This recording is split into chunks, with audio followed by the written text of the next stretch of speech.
Oh yeah, sexy biscuits. Nice.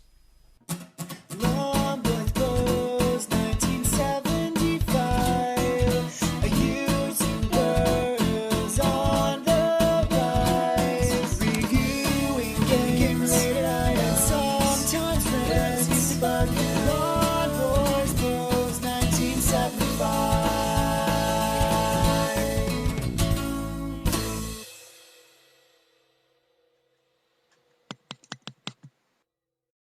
Hey YouTube, Long Boys Post 1975. 5 years of this and I still find myself looking at the viewfinder. It's Wednesday, it's about 6:45. I've just got back from work. I'm off for a few days, so I thought I'd do another Wednesday vlog. Now, if you excuse me, I am going to crack into a bevy. Now, you read the title. What was your favourite video game magazine or gaming memories of magazines back in the day? The reason I wanted to talk about this, excuse me for a second,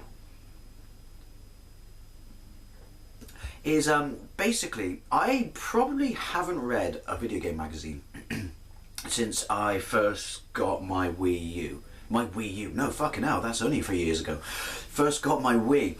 I think actually, at least for me, that's probably the one time you buy a gaming magazine still-ish. Is when you buy a new console. Maybe, I don't know, maybe to see a lineup of games. But yeah, this must have been 2007 and I bought one just to see what games were coming out and what to look forward to on the console. But before that, I probably didn't buy a gaming magazine since literally the launch of the PlayStation 2. Now, what inspired me to ask this question is on the way home today, I stopped at a newsagent to buy myself a newspaper. And I saw some game magazines, and because I looked over at the checkouts and the queue was so big, I thought I'm just going to, kill time and read some of these. And so I looked at like an Xbox One, PlayStation 4, and I couldn't look at the Nintendo one. In fact, I couldn't look at a lot of them because they're automatically sealed in bags with all kinds of free tap that you don't want. You just want information on games. And I just remember looking at them thinking they were loaded with adverts. They were absolutely loaded with the adverts, way worse than back in the day. I mean, these things had so many adverts.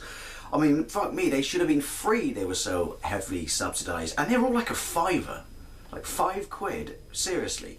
And all the artwork in it they didn't have their own in-house artists. It was all lifted from the game companies and stuff like that. It was so, I don't know, clinical, devoid of any level of humour or personality. It was so sterile. I swear to God, you could have performed open heart surgery on an issue of it. It was boring, is what I'm trying to say. And I mean, some people might say, well, we don't need game magazines anymore. All the information you need is on the internet. Well, the internet or digital media or internet media has killed off the need for physical copies of stuff. I don't really think so, because newspapers are still going strong, comics are still going strong, and there are still game magazines, and quite a lot of them. I think they don't help themselves with the fact that, I don't know, they're too adult. Now, that's not to say I want a juvenile magazine, but you can have a sense of humour and have a laugh, and poke fun at stuff, while still, laying out an intelligent, articulate and informed review of a game. So I want to talk about my favourites, but I also want to talk about how great it was for game magazines for me. So it's an interesting question, because game magazines are going to differ wherever you come from, but the UK had an absolutely huge amount, because not only did we have like the Atari 2600, then we had the Spectrum, Amstrad, Commodore, the birth of the UK computer industry, which then came before the main consoles, such as the Master System, the NES, but then ran concurrently with it. So there were tons of magazines. But we first got our ZX Spectrum 48K rubber mount, and back then, obviously, because there was no internet, and this was a brand new industry, it's not like now where you could just ask your dad, hey, what do we do with this and that, and what's its potential, and software and stuff like that. You literally had to buy a magazine. So the first one we got was Sinclair User, which started off quite seriously and quite plain, but it reviewed games, and that was the main thing we wanted when we were kids. So you could see these new titles coming out and where the machine was going. I wasn't really interested in the more serious stuff, like, hey, would you like to write a spreadsheet? Hell no, I'm fucking 7. But then it eventually essentially humour started to get interjected into it, and then they got their own artist and they had their own mascot. Who remembers Kamikaze Bear? Then they started putting tapes on the front, but the thing I remember the most from it was this sense of humour. It was very informative, it was very bright, it was very colourful, they had amazing artists. you know, the fact that they had their own mascot, a game magazine. Now that's probably, you know, like recognised, but then. Well, actually, I haven't said that. I didn't see any fucking mascots in the magazines I looked at in the newsagent. But then, you know, that was kind of a new thing. And then there was Crash Magazine that was running at the same time. Crash Magazine was absolutely amazing. Sister magazines, Zap 64, which was for the Commodore. Obviously, Crash Magazine was for the Spectrum. Their artist was absolutely fantastic. They had a brilliant sense of humour. They even had a high score page where it was like trees and stuff drawn, and you would send a picture of yourself. I think Steve Benway was in there. Don't quote me on that. I'm sure he said so on a Friday Talkie. And they, you know, they used to like have like blokes with swords and stuff, and then they'd list the game that this person's score got, and then their head would be skewered with a photo, and they put blood around his neck and out his eyes and stuff and mouth, you know, on a sword or a branch or something like that. But they had such a good artist that he actually was it. And I've tried to get the graphic novel, it's really expensive. They had a strip that was in there every month called Terminal Man, about a man who was dead for a couple of years, fell out of a ship or something, dead for a couple of years, and then like half computer revived him or something. Obviously probably inspired by, you know, Terminator to some degree.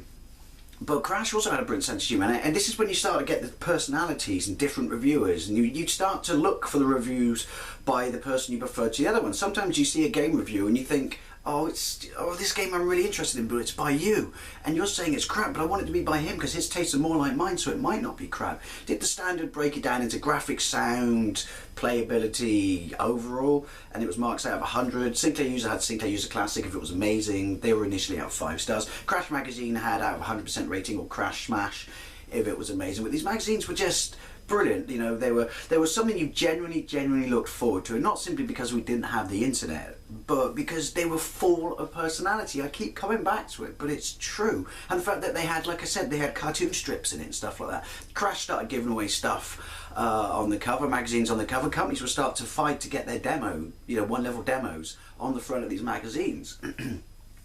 And then there was Sinclair User. These were the 3 ones I read. I mean, CVG a little bit, but that was more so with consoles for me. But Your Sinclair was another great one that you looked at. All these are archived online, by the way, people. Look them up. I might, if I can find them, put some links in the doohickey. But yeah, Your Sinclair was another one. It was individual characters, you know, and great personalities. And they even had one of their blokes in the magazine sing a song called Hold Your Hand Very Tightly or something, and put it on the B side of a tape that had a game demo, you know, on the other side, on the A side. And this was what I meant again about the personality and a sense of humour. These were just absolutely fantastic magazines. I don't know so much about the Amiga, the Atari ST. I probably could ask my brother because he had those machines. What was it? I don't know what the Amstrad one was. Like I said, the only Commodore one I know was a Zap 64, but obviously there were others. Then there would have been ones for, like, you know, like the Dragon owners, obviously for the BBC owners, the Electron owners. But they were the 3 ones initially that I loved. Then I moved on to Sega Master, or the official Sega Master System magazine. I can't remember what it was called, but that was when I upgraded to my Sega Master System. And there were no magazines for the Master System, because initially, before I got that, and why I decided to buy my Master System, was CVG, which was a multi-format magazine. Again, shit art artwork, covered everything, every format. Had its little thing in the middle that people of my generation, you know, it was the dog's bollocks, and it was called Mean Machines, and it was 3 pages devoting to this new thing at the time, which was, you know, the invasion of all these consoles, these alien machines from Japan. And they, you know, initially covered the NES and the Sega Master System, and then they went on to the Mega Drive, SNES, PC Engine, and that's where I found out about the Master System. And, you know, I was like, holy shit, there's this 8-bit console. And so I got, you know, like 1 or 2 reviews a month if I was lucky in there. So that's when, like I said, I jumped to the Sega Power magazine, which was brilliant because it was the only Master System magazine at the time. And I won 2 competitions in there. I won a Sega Light Phaser for drawing. Scroll through my Facebook a couple of years ago, it's on there.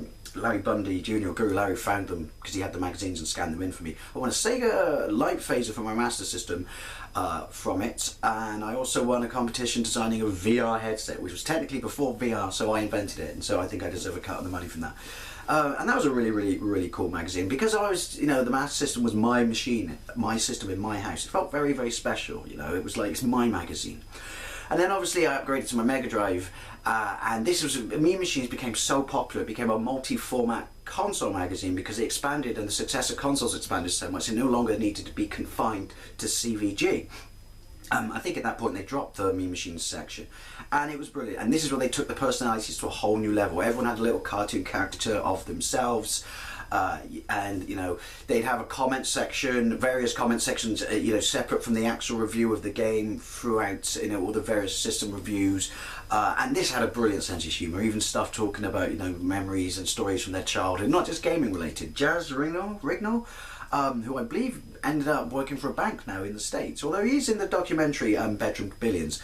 He was talking about a story when he remembers sitting down with his parents and he wolfed down all his broccoli and all his food really quickly on his plates, and then looked back and saw that everyone else was like poking at it, and then he asked them what was wrong, and then he went like that and went, there's like really small worms and shit in it.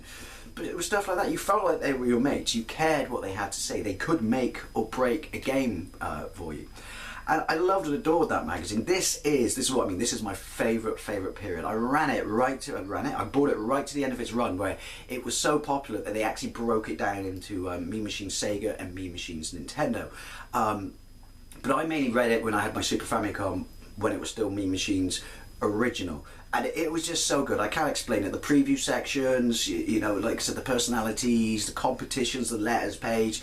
It was hands down one of the greatest magazines ever, and that's not because I'm nostalgic and I'm looking at it through rose-tinted glasses. I mean, those of you who read Mean Machines, tell me what it meant to you, and is it still really that good? But hands down, favourite magazine ever. I've got a few copies knocking around. There's a Mean Machines in my intro, but because I couldn't find them to use in this video, and in my defence I did just get back from work. But favourite magazine ever. But this is my point, coming back to what I said at the start of this video, which is the ones I looked at today. Maybe that's a bad example because I couldn't look at every single one, but they just felt too grown up. And as I said, I don't want them necessarily to be too juvenile and too immature, but for fuck's sake, people, you were boring.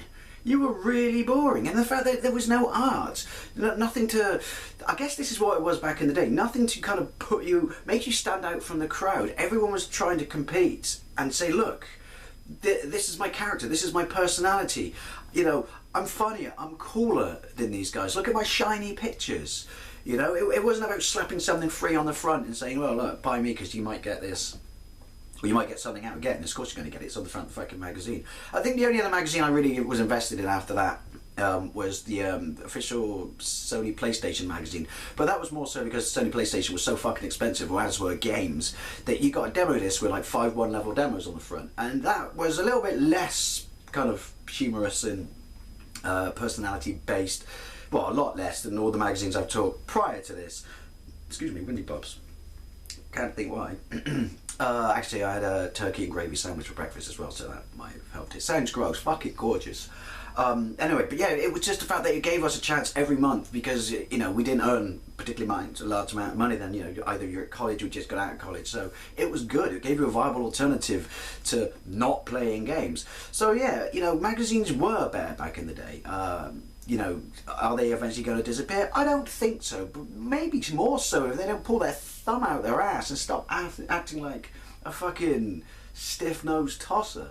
It really is boring. I doubt anyone who writes for these magazines or makes these magazines are watching this, but if you are, seriously, get a fucking sense of humour. But no, I would love to know what your favourite magazine was back in the day, for all your consoles, or did you have different ones for each particular subsequent console? And just some of your memories about magazines back in the day, because I know when I was a kid, I was going to say when I was a lad, when I was a kid, I'm not even northern, really big part of my childhood, something that was generally, knowing the day when you could go and get it, because we used to have ours on order from the local post office, knowing the day came when you could go and pick it up was an exciting day. You read it from cover to cover, then cover to cover again, and it was just to thumb through it. It was just great times, and I think it's a bit sad where we kind of ended up now. Yeah, maybe stuff's on the internet, but again, that's kind of a bit sterile, just too factual. Anyway, love to know what you think, and thank you very much for watching, and I'll see you later.